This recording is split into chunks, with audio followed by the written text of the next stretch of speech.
Hello, this is Steve Carmelich with Carmelich Construction, and I'm going to give an overview of a crawlspace encapsulation. This is the entry, which isn't your typical crawlspace. The owner was quick to point out, hey, this isn't a crawlspace, this is you can walk around down there. And as you can see, for the most part, you might have to duck in a few places, but definitely a much better situation to work in. Essentially what I did, other than putting a 12 mil crawlspace concept moisture barrier over the ground in all locations with a minimum of a 6 to 12 inch overlap at the seams, and I ran it up a minimum of at least 6 inches up the walls, a little bit lower in some cases where the stem wall was shorter. But what I did essentially first is I insulated all the walls where you see the silver radiant barrier. I put R19 on all these walls, and R19 up in the rim joist, which you can't see right there because I overlapped it with the silver radiant barrier. It's kind of an air cushion as well as just a thermal seal, and I did that in all these locations. Did the same thing between the floor joists and all these different locations. I'm not going to show you all of them. This is a general idea. I don't know, this is somewhere around the 2,500 square foot approximately. This is one area. Walk you through, get into the fun stuff. Had a direct vent water heater, which made this nice and able to do, and some makeup air is coming from the outside. The furnace as well is a high efficiency furnace. The makeup air was essentially coming from the crawl space here, and we piped that out down. It's covered by the insulating or the radiant barrier. This equipment made it nice and actually able to encapsulate like I did. I did close off primarily most of the crawl space vents because it's just like leaving a window open. Once you've done what I've done is put a moisture barrier down and insulated and air sealed. You see some cases I did use a foam, a fire rated foam at the seal or at the mud sill.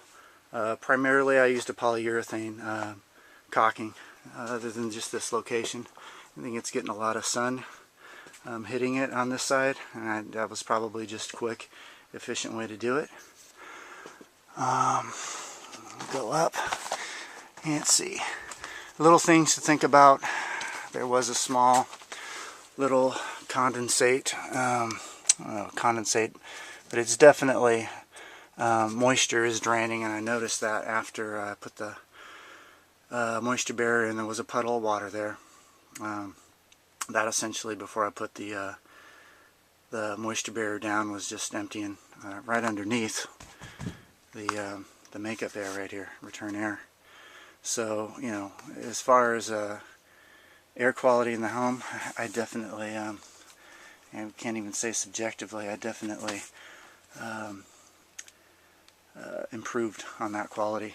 So what I did is put in a small condensate pump just as a backup, so water's not running down here, and it's got a minimum 22-foot lift. All I'm doing is made a little trap going up and out right through the wall. I put that into a 3/4 inch hard PVC pipe so the sun wouldn't damage it, and it's running a few feet away from the house. Okay, so more the same. Here is my sump pump. You have to have water mitigation is part of the process, and there it is. See the cord hanging down. Did have an electrician install a plug, which I'm using right now for lighting, but that is a separate breaker. That's a 20 amp circuit. It's gonna have a lot of power to fill up this area. When I first looked at this job, gave him a proposal, this area was all filled up with water. It's just a natural place that just the water caught. It's definitely not the lower portion of the house But I mitigated up here in this room. I ran a perimeter 4-inch corrugated pipe all the way around, and in a U-shape came through the wall here, essentially to this area right here where it's going to flow in and get pumped out. Other things, and again, there's more mitigation going on the outside of this home. I wouldn't have felt comfortable doing the small amount of mitigation that I did. This is an access area to a porch, and what I did was I just gave them an access here. Be a little creative. This is an area that I just used a piece of sheet metal. I don't know if I can get into this right now just to show you.